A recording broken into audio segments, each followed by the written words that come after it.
최근에 중국 AI 딥시크는 강력한 정보 분석 능력과 빠른 학습 속도로 주목받고 있지만 보안 및 개인정보 보호 문제로 인해 세계 각국에서 차단 조치를 하고 있습니다.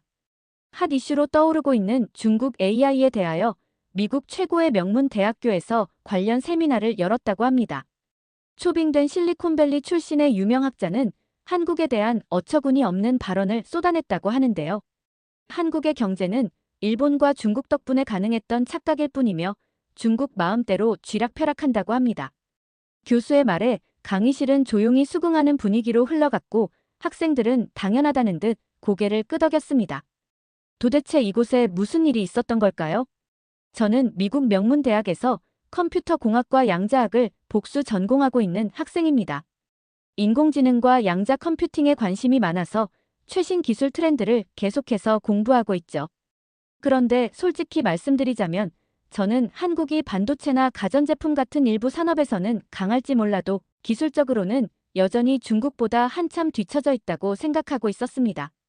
물론 한국이 최근 급격한 경제 성장을 이루며 국제 무대에서 주목받고 있지만 저는 여전히 세계 경제의 중심이 미국, 중국, 그리고 유럽이라고 생각했습니다. 한국은 첨단 기술력을 보유한 국가이지만 기본적으로 일본과 중국의 경제적 영향을 받으며 성장한 나라일 뿐 독자적인 경제 대국으로 보기에는 한계가 있다는 인식이 강했습니다. 한국이 중요한 역할을 하더라도 글로벌 경제 흐름을 주도하는 핵심 국가로는 아직 부족하다고 생각했죠. 그런 점에서 오늘 강의는 저에게 의미 있는 기회였습니다. 평범한 강의가 아니라 실리콘밸리에서 활동하는 유명한 AI 경제학자이자 컨설턴트인 매튜 콜먼 교수님의 특별 강의가 있었기 때문입니다. 특히 동아시아 경제에 대한 그의 날카로운 분석과 도발적인 견해는 많은 관심을 받아왔죠. 오늘 강의를 통해 그의 시각을 직접 들을 수 있다는 점이 기대되었고 혹시나 저의 기존 관점을 재정립할 기회가 될 수도 있겠다는 생각이 들었습니다. 그런데 그날 제 생각을 완전히 뒤집는 일이 일어났습니다. 그날도 여느 때와 다름없이 강의실에 들어섰죠. 그런데 평소와는 분위기가 달랐습니다. 강의실은 가득 찬 학생들로 붐볐습니다. 평소 경제학이나 기술과 관련된 수업을 듣지 않던 학생들까지도 몰려와 강의실의 모든 좌석이 가득 차 있었습니다. 심지어 몇몇 학생들은 벽에 기대어 서 있었습니다. 강단에는 콜먼 교수님이 서 계셨습니다. 그는 글로벌 테크 기업들과 협력하며 AI 및 기술 경제학 분야에서 영향력을 행사하는 전문가였습니다. 실리콘밸리의 거대 기업들이 그의 컨설팅을 받았고 그는 여러 국가 정부의 경제정책 자문을 맡은 적도 있었습니다. 교수님이 무대 중앙으로 걸어 나왔습니다. 그는 서두를 길게 느리지 않았습니다. 특유의 차분하면서도 자신감 넘치는 목소리로 마치 모든 것을 꿰뚫어보고 있다는 듯한 태도로 말했죠. 여러분, 우리는 지금 인공지능이 지배하는 시대를 살아가고 있습니다. 앞으로의 경제 주도권은 AI 기술을 얼마나 빠르게 그리고 효율적으로 활용하는가에 달려 있습니다.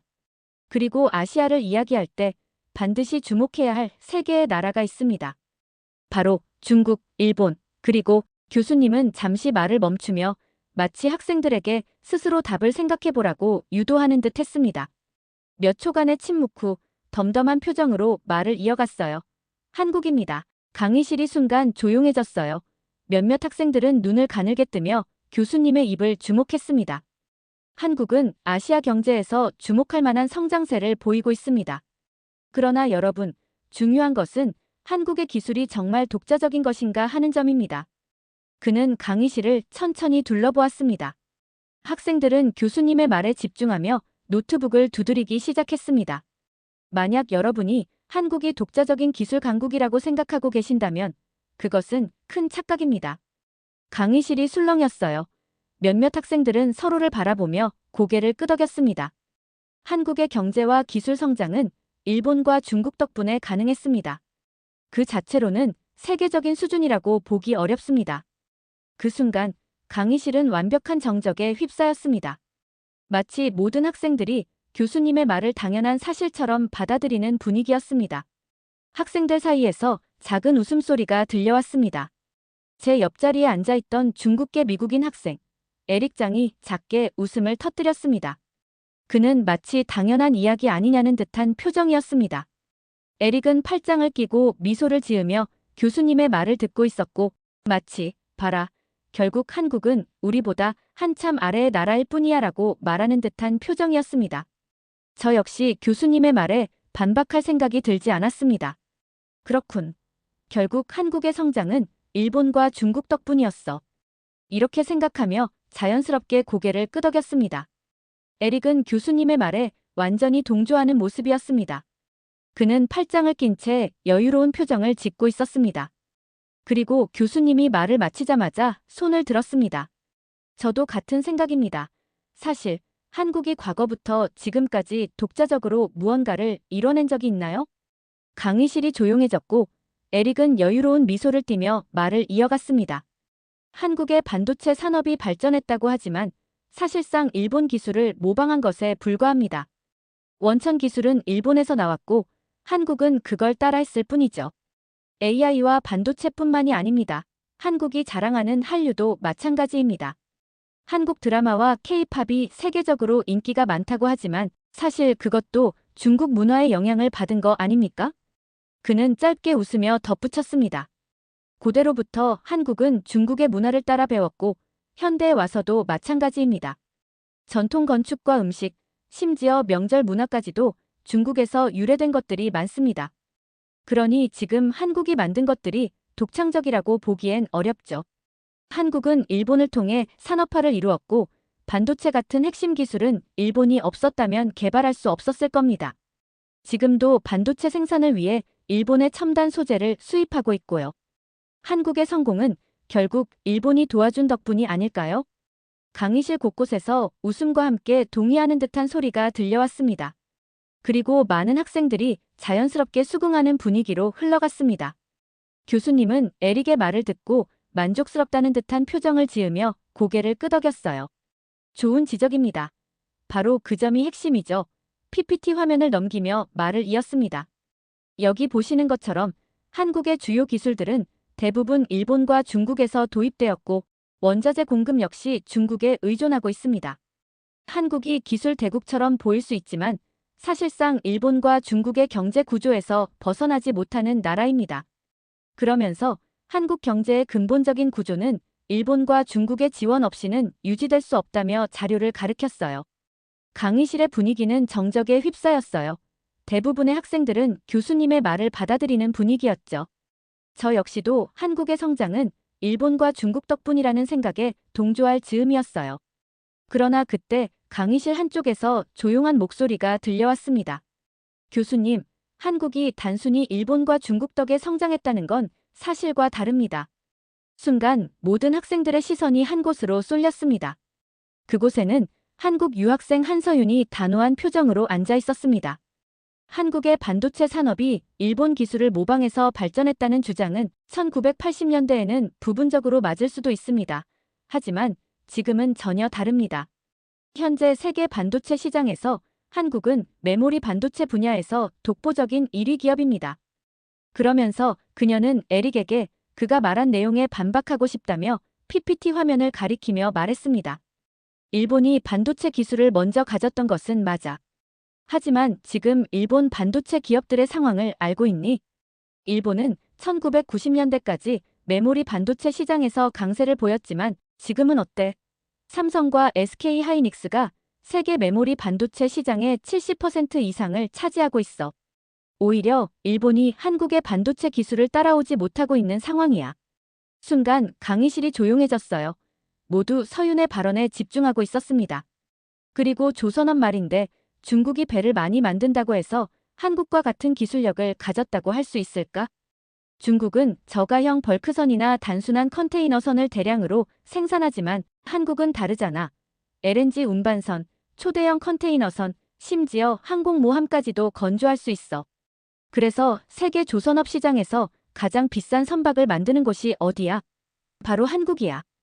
학생들은 스마트폰을 꺼내 검색하기 시작했어요. 한류도 마찬가지야. 중국이 K-팝과 한국 드라마를 따라 하면서 자기네 것이라고 주장하는 게 요즘 인터넷에서 얼마나 조롱받는지 그걸 모르는 사람이 있어. 중국이 한국을 모방하는 것 자체가 이미 한국의 문화적 우위를 증명하는 거야. 한국 음악과 드라마는 세계 시장에서 인정받고 빌보드 차트를 점령했어. 그런데 중국은 자기네 가수나 배우들이 국제적으로 어떤 영향력을 미쳤는지 한번 찾아봐. 강의실 곳곳에서 웅성거리는 소리가 들리기 시작했어요. 몇몇 학생들은 스마트폰으로 서윤이 말한 내용을 검색하고 있었습니다. 교수님은 가볍게 웃으며 새로운 자료를 띄웠습니다.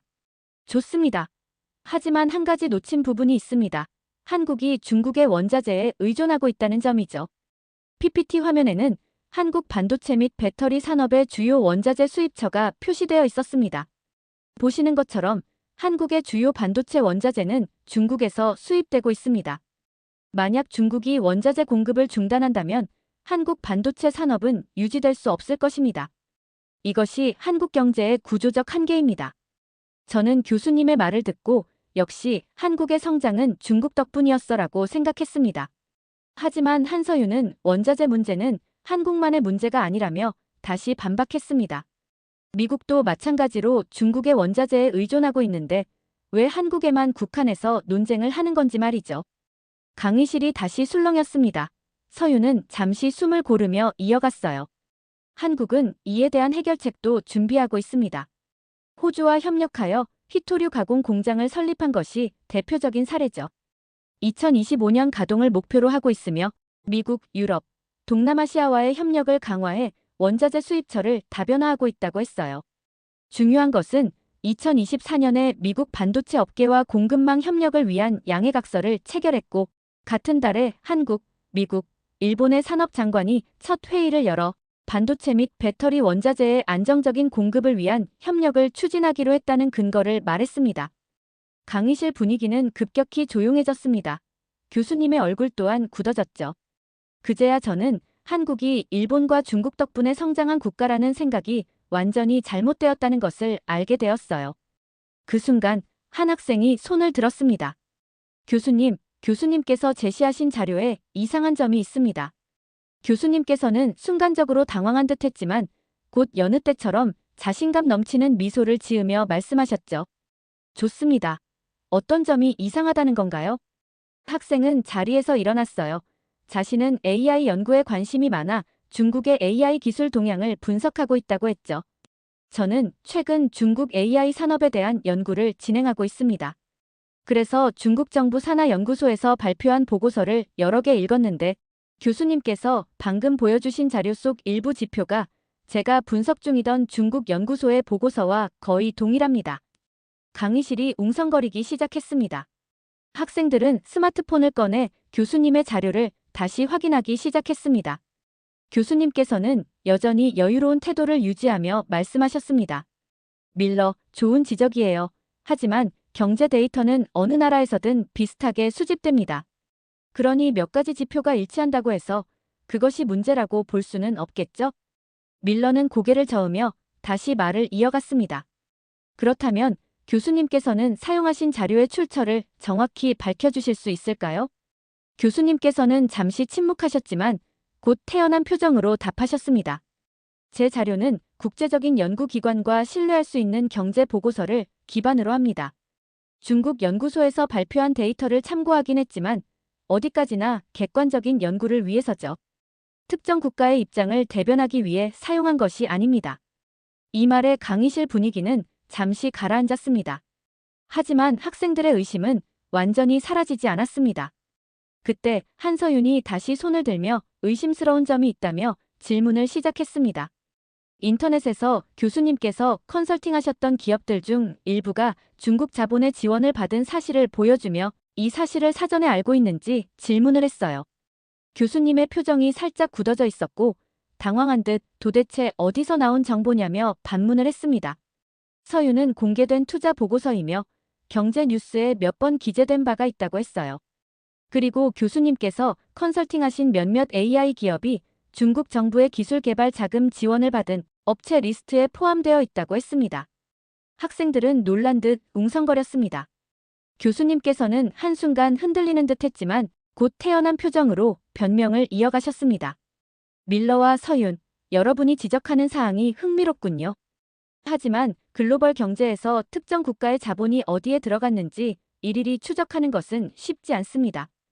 저는 기술 발전을 연구하는 학자로서 자금 출처보다는 연구의 객관성을 중요하게 생각합니다.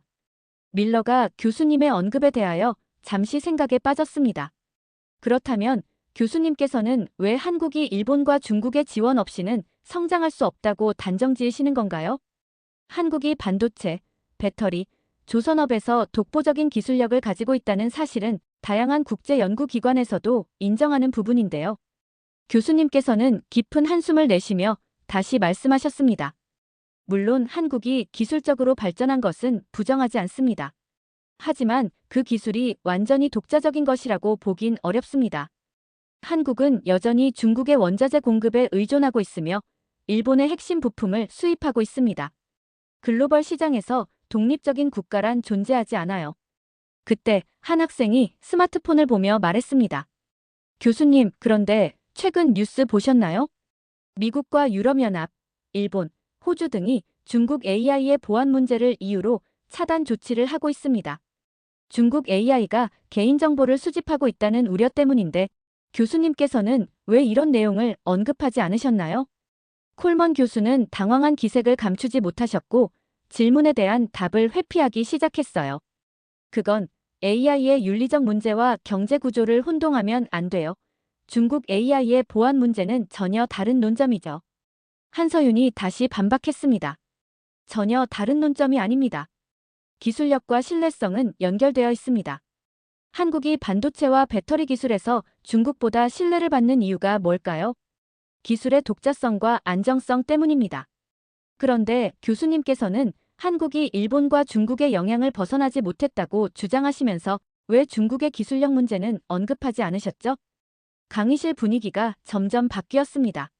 학생들은 하나둘씩 교수님의 논리에 허점이 있음을 깨닫고 있었습니다.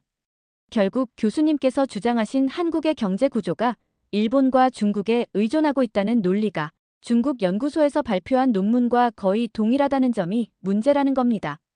교수님께서는 더 이상 변명하지 못하셨습니다. 그는 강단을 바라보며 손끝으로 리모컨을 움켜쥐었지만 더 이상 화면을 넘길 수 없었습니다. 강의실에는 무거운 정적이 흘렀습니다. 학생들은 이제 의심을 넘어 확신을 가지기 시작했습니다. 한국이 일본과 중국 덕분에 성장한 나라라고. 완전히 잘못된 생각이었어. 저는 노트북을 덮으며 그렇게 생각했습니다. 강의가 끝난 후에도 머릿속이 복잡했습니다.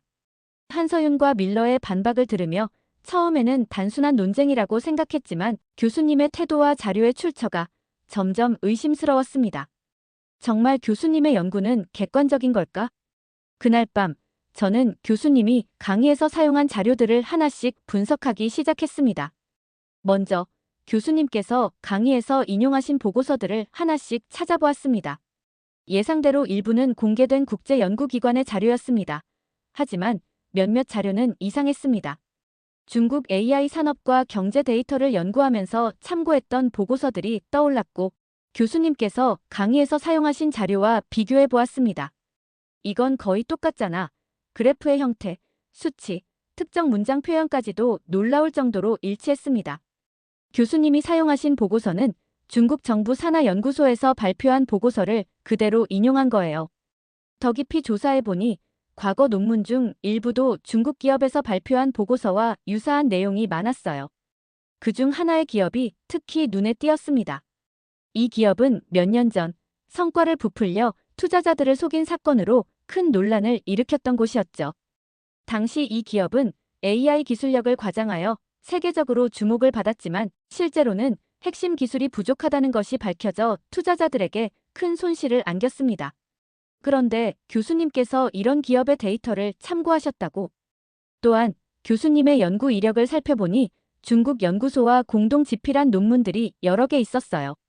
몇몇 논문은 한국 기술의 한계를 강조하며 중국과 일본의 지원 없이는 발전할 수 없다는 논지를 담고 있었죠. 저는 연구비 지원 내역까지 확인해 보았습니다. 놀랍게도 콜먼 교수는 특정 중국 기업들로부터 연구비를 지속적으로 지원받아왔다는 기록이었습니다. 교수님께서는 한국 기술을 의도적으로 폄하하도록 조작된 데이터를 사용하고 있었던 거죠. 저는 이 사실을 정리하고 논리적으로 반박할 자료들을 준비했습니다. 그리고 다음 강의 시간 강의실로 들어갔습니다. 강의가 시작되자 교수님께서는 여느 때처럼 차분한 어조로 말씀을 이어가셨습니다. 지난 시간에 우리는 한국의 경제적 성장과 한계를 분석했습니다. 오늘은 그 연장선에서 아시아 경제 질서 속 한국의 위치에 대해 논의해 보겠습니다. 저는 손을 들어서 지난 강의 때 사용된 자료에 대한 질문을 했습니다. 교수님께서는 저를 바라보며 고개를 끄덕이셨습니다. 좋습니다. 어떤 점이 궁금한가요? 저는 준비한 자료를 태블릿에 띄워 강의실 화면에 공유했습니다. 교수님께서 사용하신 자료 중 일부가 중국 정부 산하연구소에서 발표한 보고서와 거의 동일합니다. 또한 교수님의 과거 논문들 중 다수가 중국 연구소와 공동 집필된 것으로 확인되었습니다. 강의실이 순간 조용해졌습니다. 교수님의 표정이 미묘하게 변했습니다. 하지만 여전히 여유로운 척하며 대답하셨습니다. 밀러도 같은 지적을 했었죠. 하지만 저는 연구의 객관성을 유지하기 위해 다양한 출처를 참고합니다. 특정 국가의 연구 자료를 사용했다고 해서 그것이 곧 편향성을 의미하는 것은 아닙니다. 저는 준비한 자료를 넘겼습니다. 그렇다면 교수님께서 컨설팅하셨던 기업들이 중국 정부의 자금 지원을 받았다는 사실도 우연일까요? 교수님께서 연구비를 지원받은 기업들 중 일부는 과거 성과를 부풀려 문제가 되었던 곳입니다. 그리고 교수님의 논문에서 한국 기술을 부정적으로 평가한 내용이 이 기업들이 발표했던 보고서의 주장과 놀랍도록 일치합니다. 교수님의 얼굴이 굳어졌지만 침착한 척하며 말씀을 이어가셨습니다. 그것은 단순한 참고 자료일 뿐입니다. 제 연구의 핵심 가치는 데이터를 기반으로 한 분석이지 특정 국가나 기업의 입장을 대변하는 것이 아닙니다. 그때 밀러가 결정적인 한마디를 던졌습니다. 교수님, 그럼 교수님의 연구 논문은 어디에서 지원을 받았나요? 교수님께서는 순간적으로 당황한 듯 보이셨습니다. 제 연구는 여러 기관의 지원을 받아 진행되었습니다. 그중 중국 연구소에서 지원받은 논문도 있지 않습니까? 학생들은 놀란 눈으로 교수님을 바라보았습니다. 교수님께서는 몇 초간 아무 말씀도 하지 않으셨습니다. 그리고 이 순간이 강의실의 분위기를 완전히 바꿨습니다. 이제 더 이상 교수님을 감싸는 분위기는 아니었습니다. 학생들은 서로를 바라보며 웅성거렸습니다. 학생들은 하나둘씩 교수님을 의심하기 시작했고 교수님의 연구와 강의 내용에 대한 재조사를 요구하는 목소리가 나왔습니다. 그날 이후 교수님의 연구 윤리 문제가 학내에서도 논란이 되었고 결국 교수님께서는 강의에서 물러나게 되었습니다. 저는 그동안 가졌던 한국 기술에 대한 편견을 완전히 버릴 수밖에 없었습니다. 한국이 일본과 중국 덕분에 성장한 나라라고 생각하셨습니까? 저도 그렇게 믿고 있었습니다. 하지만 직접 연구하고 검증해 본 결과 그것이 완전히 잘못된 생각이었다는 걸 깨달았습니다. 이제 저는 한국을 단순한 동아시아의 작은 나라가 아니라 세계 시장을 선도하는 강한 나라로 바라보고 있습니다. 한국의 가장 강한 무기는 AI도, 반도체도, 자동차도 아닙니다. 바로 포기하지 않는 정신과 개척하는 힘입니다. 오늘도 제 이야기를 들어주셔서 감사합니다. 여러분께서도 한국에 대해 새로운 시각을 가지게 되셨길 바랍니다. 오늘 사연은 여기까지입니다. 오늘도 영상 시청해주신 시청자 여러분께 정말 감사드립니다. 사랑하는 시청자 여러분, 행복한 하루 보내세요. 더 좋은 영상으로 찾아뵐게요.